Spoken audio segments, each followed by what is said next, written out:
Naseem here.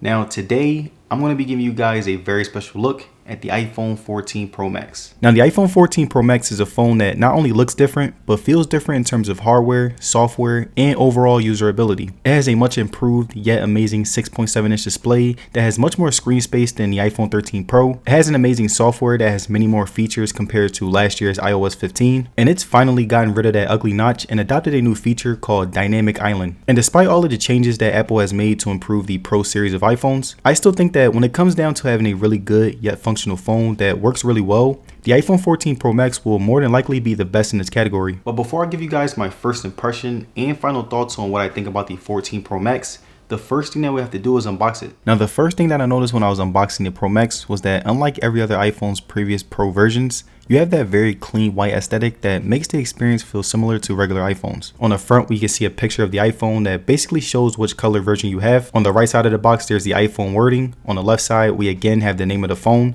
On the top and bottom, we have the Apple logos. And on the back, there's all the additional info about your purchase.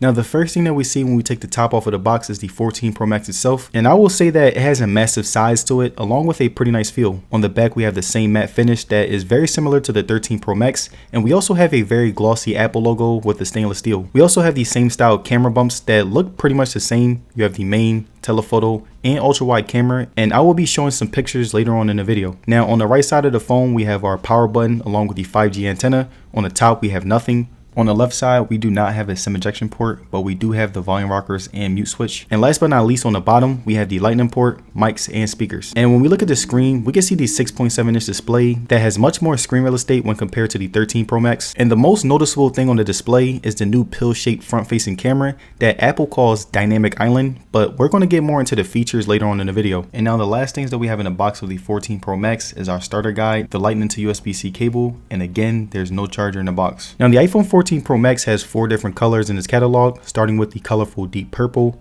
gold, and for the more uniform colors, there's silver and the all new space black. And the version that I have is purple, and as you can see, it looks really good. The colorful aspect along with the color coordinated rails give it a good amount of depth. I really admired that there were different shades with different materials. Even when we look at it in the sun, we can see that it looks very premium while also giving off a very nice clean look that I think many people will enjoy. I again really loved how it had the shiny sides that were the same color and continued that clean colorful aesthetic on the phone. The only thing that I wish Apple could have done was keep the matte back aesthetic going, because just like the previous years, they put the stainless steel on the sides, which means that if you use your iPhone without a case, you'll get a ton of fingerprints on it just from touching it once. Now the 14 Pro Max has a 6.7-inch Super Retina XDR display that I will say was really amazing based off my first impression. It was vibrant, the quality was good, and it did good, so I was pretty satisfied with the outcome. And now the first thing that I want to talk about when it comes to the screen is the Dynamic Island feature within the pill style notch. Now the reason that Apple has named the cutout in the front Dynamic Island is because they basically included the iOS 16 UI to make sure that your phone uses the pill to its advantage. Like for example, whenever you receive and answer a call, you can not only see who's calling you, but once you pick up the call, you can see all of the details within that call. Also, it gives you extra details on so many apps, like whenever I turn on Do Not Disturb, or whenever I'm recording audio, charging my phone, using Face ID to unlock my phone, playing and interacting with Apple Music, using Apple Maps for directions, or even when I'm connecting my AirPods or any Bluetooth device. There's a lot of things that the Dynamic Island can do that'll make your display experience not only aesthetically pleasing, but also a lot easier. Another benefit to having the pill cutout is the fact that Apple has made the screen 23% bigger, so no matter what you're doing on your phone, the display will look bigger and you'll be able to see more. And now the next thing that I loved about the 14 Pro Max's display was the fact that Apple has finally decided to include the always on display. So if you're someone who likes to always take a peek at your phone to check the time or notifications without having to touch it, you now have the option to turn it on. The 14 Pro Max's display also has Pro Motion, which means that you'll have a 120Hz refresh rate within the display. So basically, whenever you're scrolling through your phone, it'll feel much smoother than the 14 and the 14 Max, since both of those phones have a 60Hz refresh rate. And I again really like the fact that it was big with very small bezels. Like right here, I'm scrolling and you can see that it's big enough to still get the job done and give a great visual experience. The display was really responsive out of the gate. Everything I clicked on moved and responded quickly. And I would say that overall, it felt pretty much the same as the 13 Pro Max, but that's a really good thing. The 14 Pro Max will also have iOS 16, which gives you so much more things to do with your phone, like the ability to unsend text, the ability to have more customization with your home screen, and even the ability to make a PNG out of any subject in video or camera. Now when it comes to build quality on the 14 Pro Max, I would say that when compared to other phones in this price range, it was one of, if not the most premium builds in the market. Again, I really like the matte back for the premium feel, but like I said before, it's stainless steel, so it will get hella fingerprints. But besides that, the front of the Pro Max has a ceramic shield screen, and the back has a matte glass back, which means that in most cases, if you do drop it a few times, then most likely it won't break, which is really good news for people who drop their phones a lot. Now when it comes to physicality, the 14 Pro Max has a height of 6.33 inches,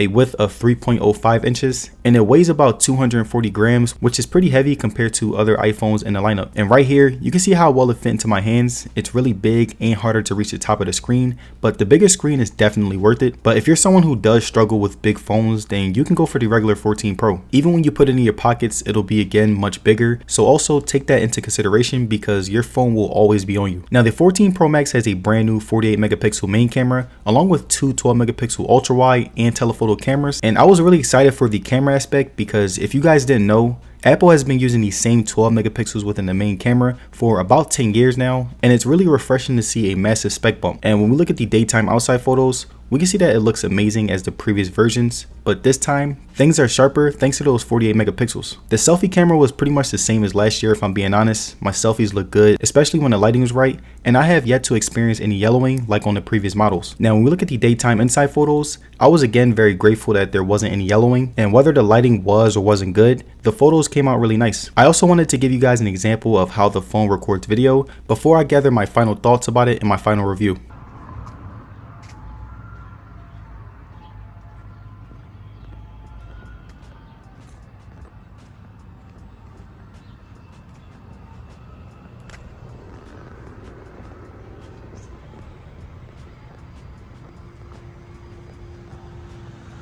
And when we look at the additional specs on the 14 Pro Max, it has the new A16 Bionic chip. It has a storage starting from 128 gigs that goes all the way up to 1 terabyte of storage. It has a 4300 milliamp hour battery that supports 20 watt fast charging, and it has an IP68 water resistance rating. And there it is, you guys, my review on the iPhone 14 Pro Max. Now stay tuned for more because I will be having a weekly update on the Pro Max where I will be going into detail with how it holds up. But let me know down in the comments, do you guys think that I should do a day in the life on the 14 Pro Max? Let me know. And if you guys made it to the end of this video, I would like to say thank you for sticking around. And don't forget to like the video and subscribe. It will be very appreciated. And as far as social media, you can follow me on Twitter and Instagram. And I will see you guys on the next one.